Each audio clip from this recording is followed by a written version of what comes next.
Right, who's going first? Let's go.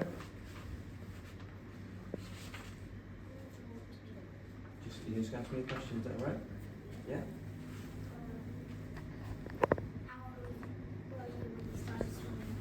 How old was I when I started swimming? So I started swimming quite late. I was 10 years old, and then I didn't really take it seriously until 14. So I was really bad at football, really bad at football.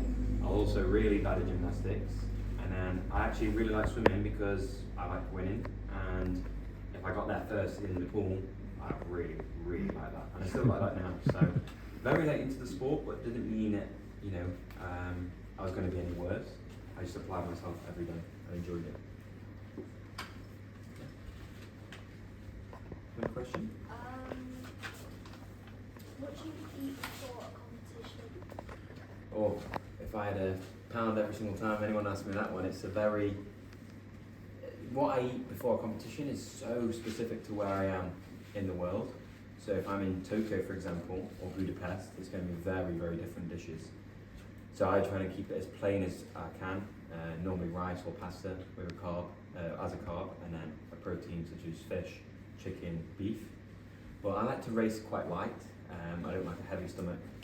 Have you ever ate something really big and then swam? Yeah, it's not nice, yeah. So I try and keep as light as possible, but it's really what you enjoy.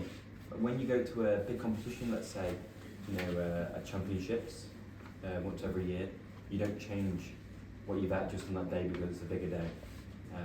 That work should be done 10 weeks, 10 months, 10 years before, you know. Yeah? Are all your family swimmers? Wow, no. No one in my family swam, no one in my family did sport. And I'm a bit of an anomaly, but I really enjoyed it. You know, like I said before, that, you know, sport for me is just a great escape, and it's a great place for me to win and to keep on winning, keep on churning it out. And the training bit is what I enjoy. But yeah, I don't come from a sporting family at all. What age were you when you started to specialise in breaststroke, and did you stop competing at other events? What age did I start breaststroke specialising? So I always did, you know, like 400 free or 200 free in training, especially 200 IM. But breaststroke was the one that was like, okay, I'm really good at this. It's almost like speaking a different language. Backstroke, I can't do it at all. Fly's not so good.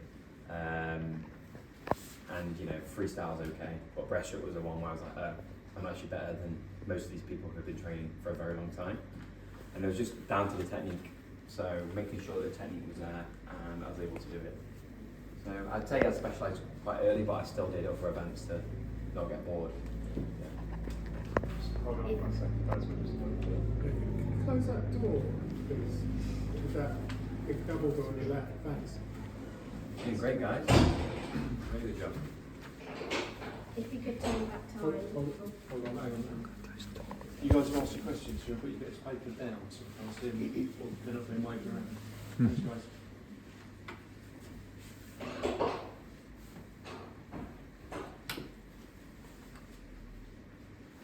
If you could turn back time to when you started swimming competitively, what would you change, or would you give any advice for yourself? Well, let's put a positive spin on it. I think sport is incredibly difficult. It's one of those things which you can't hide from. You can't hide from the hard work. Even if you're the most talented person on the planet in this sport and in individual sports, you can't hide. So for me, I would probably enjoy it a little bit more at the start. So such as your age, try and find as much joy in that process as possible. Because I kind of went in quite fast and was really hard on myself, which did get me to the place I am now.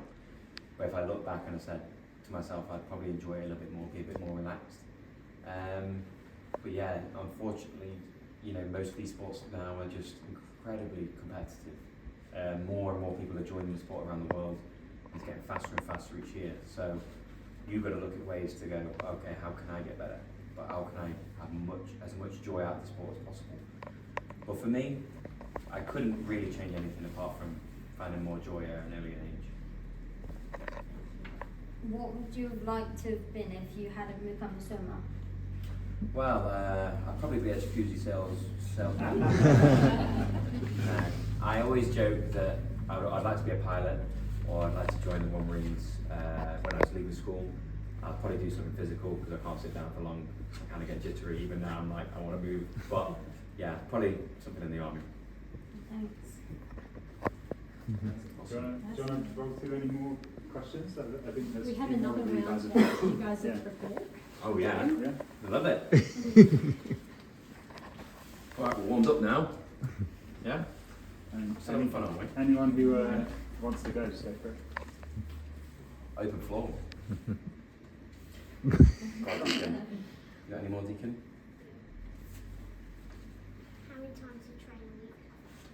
How many times do I train a week? So I train around 10 swims at 2 hours, 4 gyms about an hour and a half, and then we have all our stuff to do with nutrition, so making sure that we're in a good physical shape and we're not putting too much muscle, we're not putting too much fat, or the other way, we're not losing too much muscle or fat.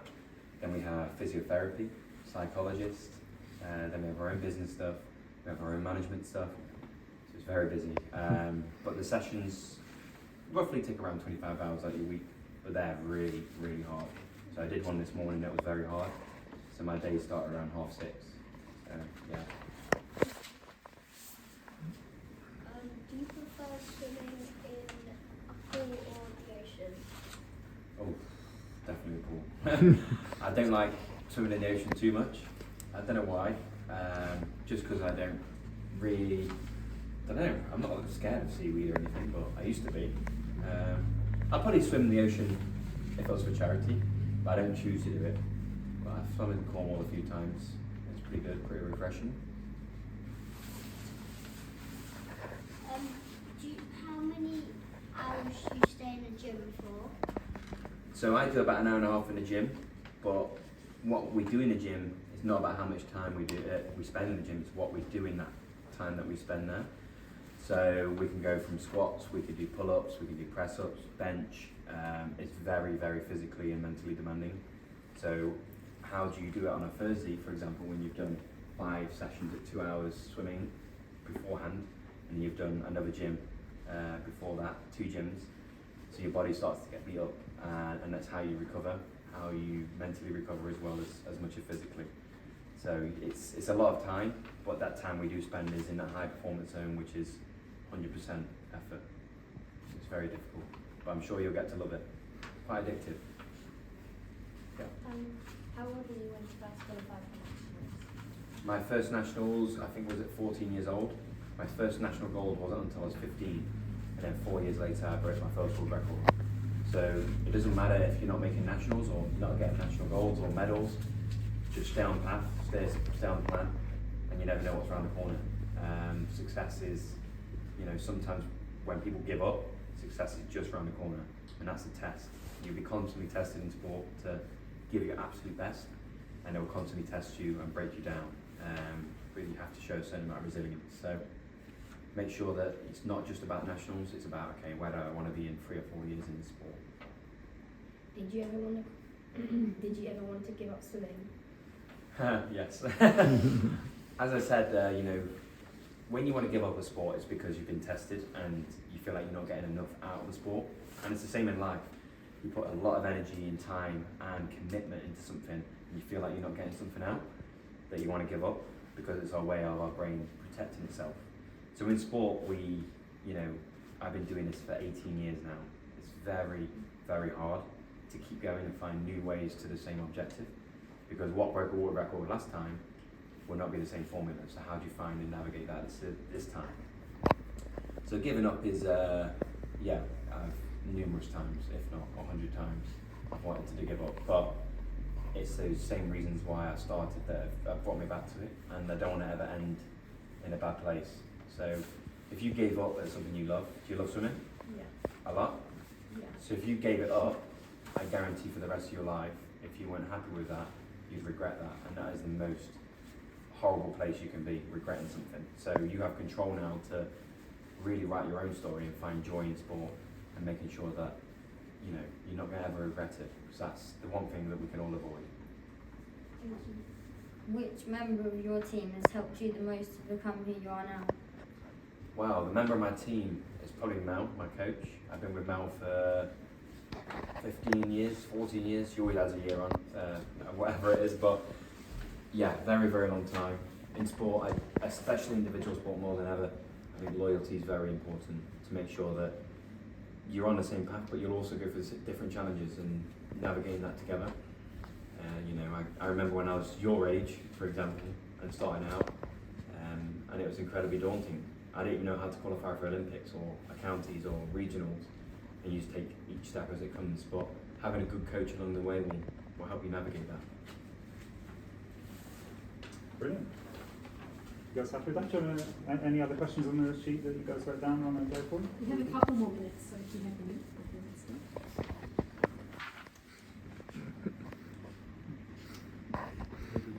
No? If not, okay, what we'll do is, I think we'll get pick up to you guys actually asking your questions again, just with the camera on you, if that's okay.